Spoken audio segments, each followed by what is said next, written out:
जानिब से आज रखे गए इस प्रोग्राम में महाराष्ट्र गौरव पुरस्कार जो लोगों को दिया जा रहा है, ये जो प्रोग्राम आयोजित संयोजित जिन्होंने किया, ऐसे सेवाभावी संस्था के सदर हमारे दोस्त, हमारे भाई सत्तार साहब, वही संगठन के सभी जितने मेंबरान हैं, सभी मेंबरान स्टेज पे बैठे हुए, हमारे दोस्त, हमारे मार्गदर्शक, माजी मंत्री, शिक्षण महर्षि गणेशराव जी दुधगावकर साहब यहाँ पे जिन्होंने अपनी बात रखी। एक अच्छा नॉलेज जिनको है आरडी मगर साहब, उन्होंने भी अपनी बातें अच्छी यहाँ पे रखी है। उन्होंने जरूर कहा, शिका, संघटित व्हा आणि संघर्ष करा, याप्रमाणे डॉक्टर बाबासाहेब आंबेडकरांचं जे तत्व होतं त्याप्रमाणे तुम्ही या ठिकाणी मार्गदर्शन केलं। हमारे दूसरे दोस्त इमरान राही साहब जो बहुत बड़े शायर है, यहाँ हाजिर है, उन्होंने भी अपनी बात रखी। यही कहा कि वक्त की कमी रहने से मैं ज़्यादा नहीं बोलते हुए थोड़ी अल्फाजों में मेरी बात रख के ख़त्म करूँगा। इसका मतलब कम बोलने वाले, छोटे वक्त, कम वक्त में अपनी स्पीच खत्म करने वाले अक्लमंद होते हैं, ऐसा उन्होंने कहा। तो मैं भी अक्लमंद होने की कोशिश करूँगा, क्योंकि संस्था के जितने भी मेंबरान हैं उन्होंने अपनी मेहनत से हर साल 30 साल से जो प्रोग्राम लेके चल रहे हैं, उनको तो मैं दिली मुबारकबाद देता हूं। और यहाँ पर जिनको पुरस्कार मिल रहा है उनको भी एक दिली मुबारकबाद देता हूं, और उनके लिए ऊपर वाले से, अल्लाह से, परमेश्वर से यही दुआ करता हूं कि उनकी ज़िंदगी आसान हो जाए, उनकी तरक्की हो जाए, उनकी सेहत भी अच्छी रहे, इसलिए उनको मुबारकबाद देता हूं।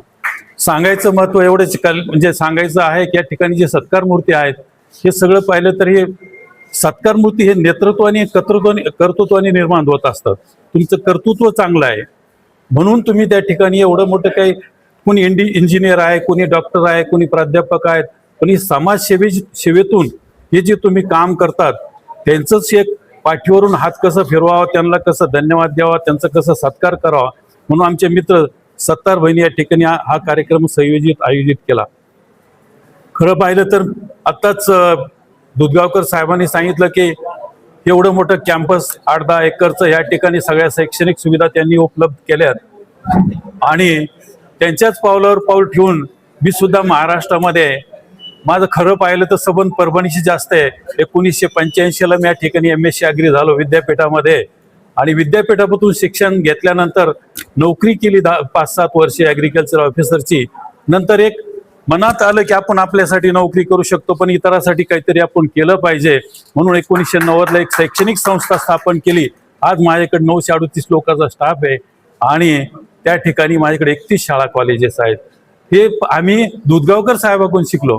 खरं पाहिलं तर तुम्हाला धन्यवाद दिले पाहिजे की 1990ला विद्यापीठात असताना तुम्ही उर्दू विभाग सुरू केला, परंतु त्या ठिकाणी मी एकच सांगाल साहेब की त्या ठिकाणी उर्दू विभाग सुरू झाला होता, परंतु उर्दू विभागामध्ये PhD करणारे त्या ठिकाणी विद्यार्थ्याला PhD होता येत नव्हतं। मी 1995, 96, 97ला सिनेटसाठी विद्यापीठात उभा राहिलो, आणि विद्यापीठात उभा राहिल्यानंतर त्या ठिकाणी 100 मतापैकी 17 मतं मला निवडून यायला पाहिजे होते, पण मुस्लिम समाजाचे फक्त 2 मतं होते। त्या ठिकाणी मी सिनेट मेंबर झालो आणि पहिला प्रस्ताव ठराव पास केला की त्या ठिकाणी जे विद्यार्थी MA उर्दू होतात त्यांना PhD करता येत नाही, म्हणून PhDचा प्रस्ताव त्या ठिकाणी ठेवला, आणि PhD करायसाठी ते डिपार्टमेंट त्या ठिकाणी सुरू करायला लावलं। माननीय गोपीनाथराव मुंडे साहेबांचं आपण नाव घेतलं पाहिजे की त्यांनी त्या ठिकाणी विद्यापीठासाठी, उर्दू विभागासाठी त्यावेळेस 15 लाखाचा निधी दिला, आणि तेव्हापासून आजपर्यंत पहिलं 90ला तुम्ही सुरू केलं, पण 95ला विद्यापीठात विभाग सुरू झाला।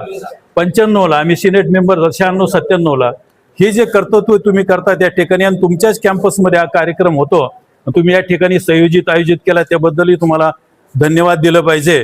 कारण हे कार्यक्रम घेताना एकच आहे की समोरचं ज्यांचा आपण सत्कार करतो हे फार सत्कार महर्षी, हे फार मोठे माणसं आहेत, मानाने आपल्या हिशोबाने त्याच्या आपल्या क्षेत्रात काम करणारे लोक आहेत।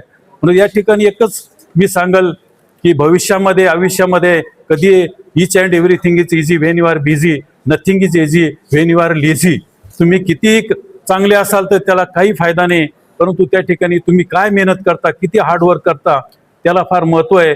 आज तुम्ही जे सक्सेस झालात, आज जे पुरस्कार करते झालात, याचा अर्थ असं की तुम्ही काही ना काहीतरी मेहनत घेतली, त्या ठिकाणी हार्ड वर्क केलं.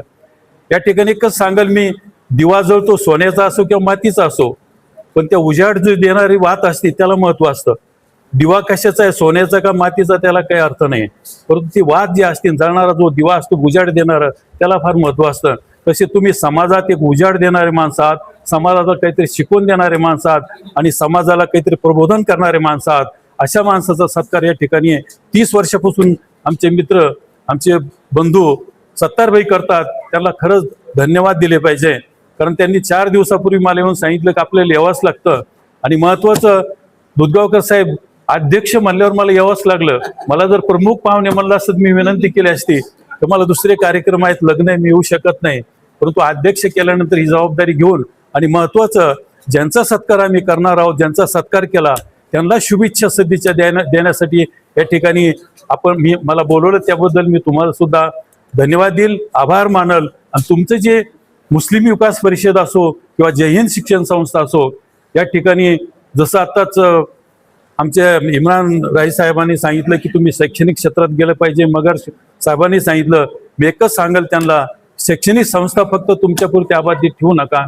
या ठिकाणी शाळा कॉलेज तुम्ही उघडू शकतात आणि मार्गदर्शन करण्यासाठी या ठिकाणी आमचे गुरु, ज्यांना आम्ही म्हणतो गणेशराव दुधगावकर साहेब, हे तुम्हाला मार्गदर्शन करतील. आणि मंत्रालयातलं काही असलं तर आम्हालाही सांगा, कारण आमची PhD मंत्रालयात झाली, कोणते कामं कसे करायचे आणि कोणाला शाळेच्या परवानगी द्यायच्या.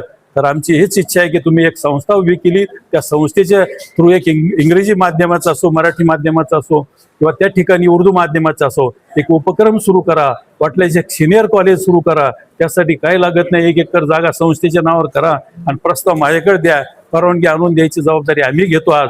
आणि तुम्ही हा प्रकल्प सुरू करावा. जास्त न बोलता राही साहेबांनी सांगितल्याप्रमाणे, आणि आमचे इब्राहिम बक्ष या ठिकाणी बसले, ते बी फार मोठे शायर आहेत, त्यांनी सांगितल्याप्रमाणे थोडक्यात बोला, लवकर बोला, मी जास्त काही बोलत नाही. म्हणून पुन्हा एकदा पुन्हा तुम्हाला सर्वांना शुभेच्छा देतो आणि थांबतो. जय हिंद, जय महाराष्ट्र.